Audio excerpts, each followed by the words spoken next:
Hey guys, it's Tori, and today I'm going to be going through my top 10-ish favorite romances and books. I say 10-ish because this first one I'm going to mention is kind of like an author has general works that I really like the romances in pretty evenly. And then I have 9 individual books that I'll be discussing, so let's just get right into this. I'm super excited. This should be going out on Valentine's Day, so I'm hoping you're having a wonderful holiday. Even if you don't necessarily have a significant other to spend it with, I hope you are enjoying time with other loved ones. Even though Valentine's Day isn't necessarily a favorite holiday of mine, it is one that I can appreciate, and I do appreciate the focus on being able to take extra time to spend with loved ones. Also, just chocolate. Like, what can you say? Okay, so this first one, I'm going to just get the one out of the way that's kind of more of an author's general works, and I feel like this is not a very popular opinion. I don't think this is an author who people dislike their romances necessarily, or like strongly dislike them, but I don't think it's an author most people think about when they think of solid romances and books. But for me, it just works. He just does a great job, and that's Brandon Sanderson. I have found recently, as I've been pondering what kind of romances I like, because I'm very picky, I have decided that I actually like romances that are born where they kind of,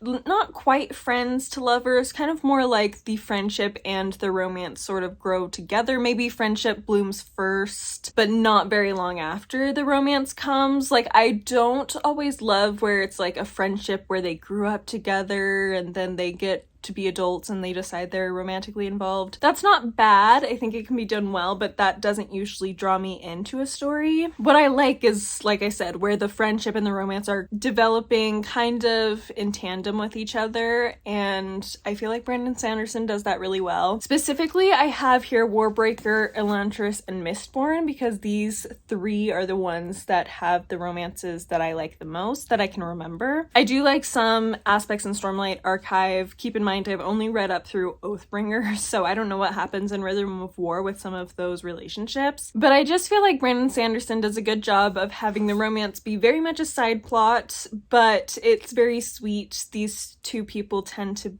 end up being very good friends and grow in respect for each other and also in affection for each other, and I really like how that is done. I remember in Elantris, one of my favorite aspects of the story when I read it a few months ago was the relationship between 2 of the main characters. I just really liked it. Even though, like I said, it's such a side plot, it kind of becomes more of a focal point for a small portion of the book, but for the majority of it, it's pretty much a side plot, but I really liked how it's done. So anyway, yes, Brandon Sanderson, I like the way he does romantic relationships.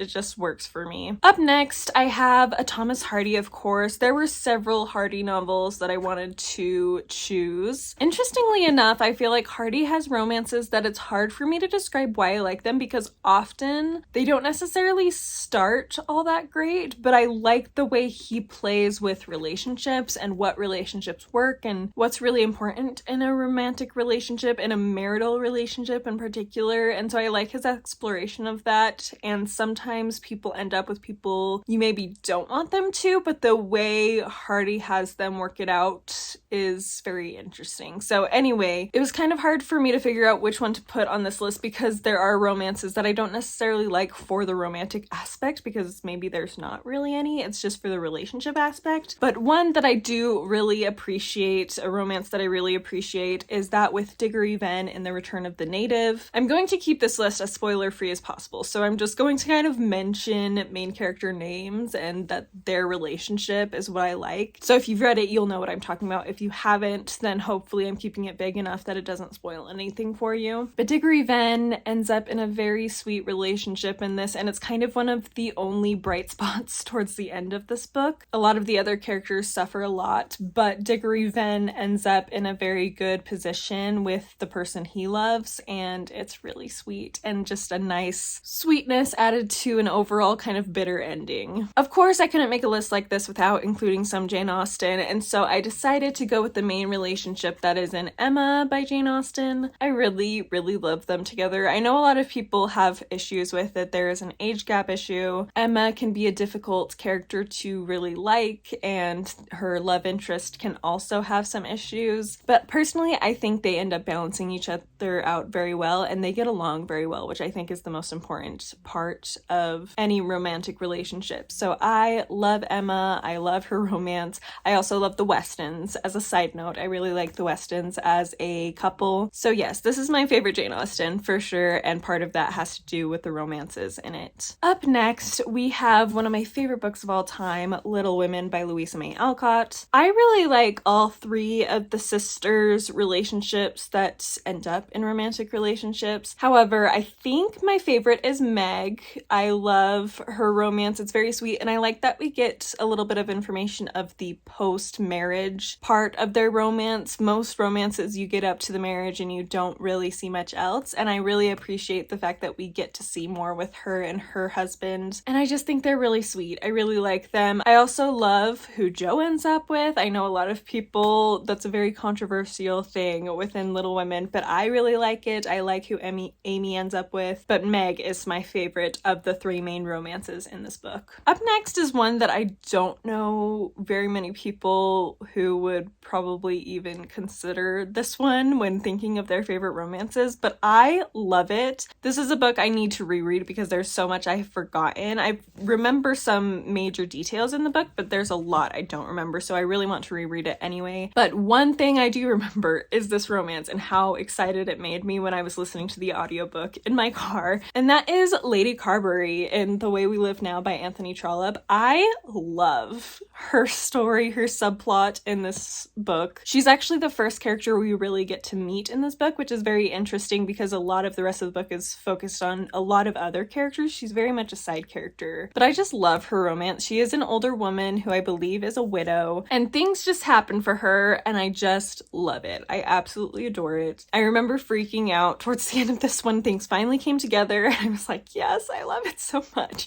So I love Lady Carberry's relationship in this. Like I said, I don't remember a lot about this book. I remember loving it. I remember a lot of the major things having to do with particularly Melmotte, the kind of main character of the story, but really everybody else's plot lines I don't remember too much about. I kind of remember things with his daughter, Melmotte's daughter, and I think Felix is Lady Carberry's son's name. Yes, I remember things about him, but my major memory is Lady Carberry and her romance. That's the thing that got me most excited about this book at the time. So anyway, yes, love them, and I really need to reread this book, like I said. Next, we have another classic. I think most of this is classics. I just have a couple more besides Brandon Sanderson that are not classics, but we'll get into those in a moment. Next, we have my favorite Brontë romance, and I think probably most people's favorite Brontë romance, unless you really like Mr. Rochester and Jane. That one's a very controversial one, I think, but I think most people would say the only really healthy, good relationship in Brontë novels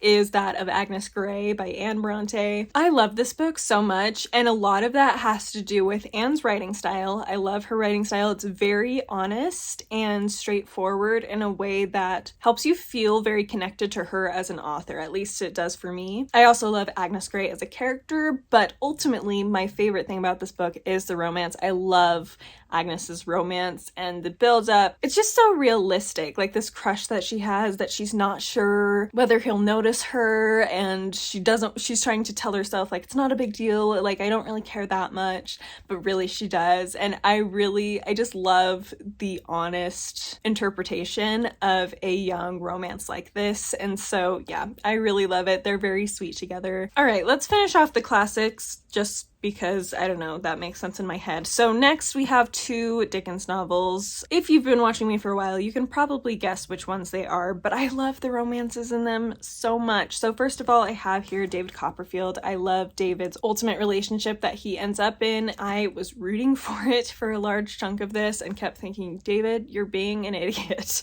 because he was just not seeing who was right in front of him. I know a lot of people find the female in this relationship to be very bland and flat lot, and I can definitely see that. However, I feel like we get enough of her interactions with David from his perspective that I feel a little more connected to her than I do with, for example, Lucy from A Tale of Two Cities, which I'm currently reading. And I feel like Lucy is one of the saddest parts of that book because I feel like she has so much potential to be a great character, but Dickens doesn't really capitalize on that, on what he's already built up. And I feel like in this book, the main female lead is a little bit better explored, and maybe that's just because it's a longer book, so there's a little more time for Dickens to have given to her for me to be more attached. But either way, I really like the relationship that ends up occurring, partly because I feel like it does show David's growth as a person, but also because I just feel like they really are a really strong pairing for each other. And yeah, I just really loved it when I was listening to it on audiobook. Then I have, of course, Bleak House by Charles Dickens, and of course I love Esther's romance in this. It's so well done because Esther, we get several chapters from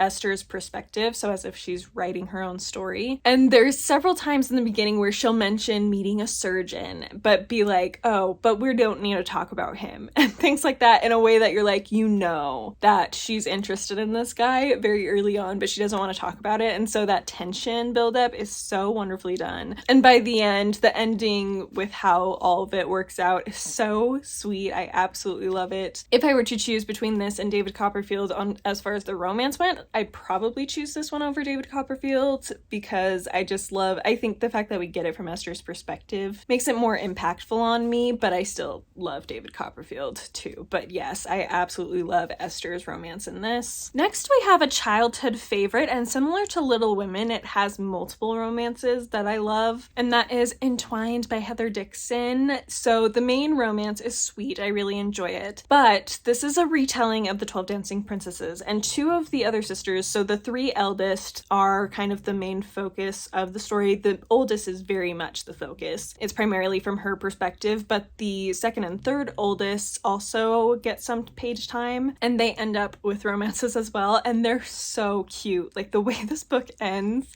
like, I loved it. This is the first book I ever reread multiple times, and a lot of it has to do with the romances. And I haven't read this book in years and years and years, but the romances I regularly think about still because I think they were so cute and well done. So yes, if you need a really sweet fairy tale retelling that's maybe a little bit creepy but not too creepy, and has some really sweet romances that are not super over the top or angsty but are just really sweet and come together really nicely, this is a great one to read. I highly recommend it. And the final one on my list is kind of one where it's based on a historical figure, and I really just like a lot of representations of this romance, but this book is my favorite representation of these historical figures of this time period and of the romance, so I'm going to bring it up, and that is The Sunne and Splendour by Sarah K. Penman. And I just love Richard and Anne.